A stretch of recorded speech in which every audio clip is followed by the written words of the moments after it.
Well, Module 4 is over. I hope you enjoyed a different kind of activity this week.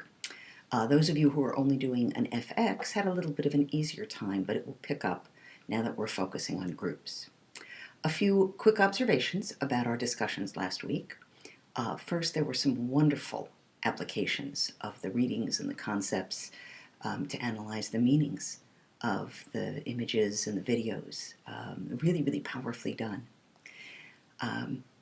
I noted that while many of the images we had different interpretations of, there were some really strong commonalities.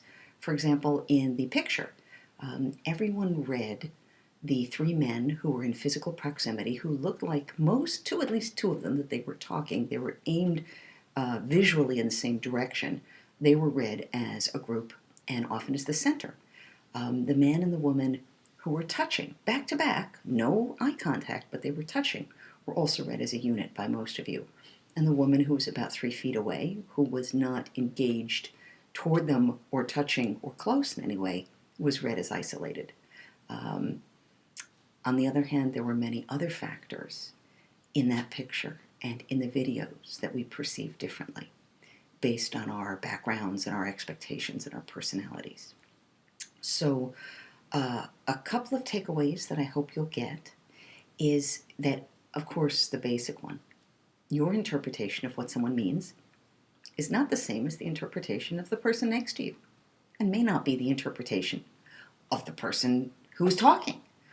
I felt that really strongly because I was the actor in many of those videos, as you know, and I was reading some of the analyses going, that wasn't what I meant. It was really powerful to me that what I thought was really clear, I was trying hard to express, didn't come across at all.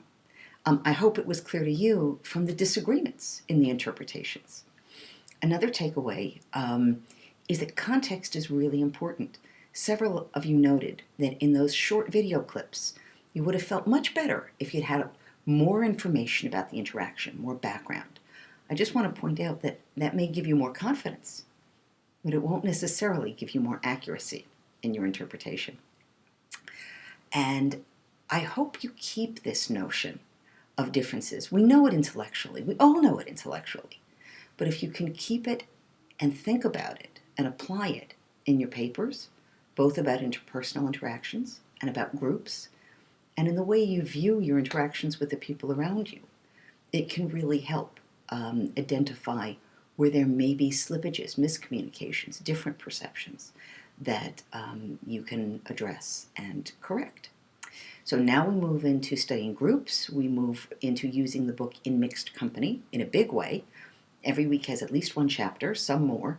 I was really careful about what I assigned, so I will be looking for those concepts in the applications and in the discussions.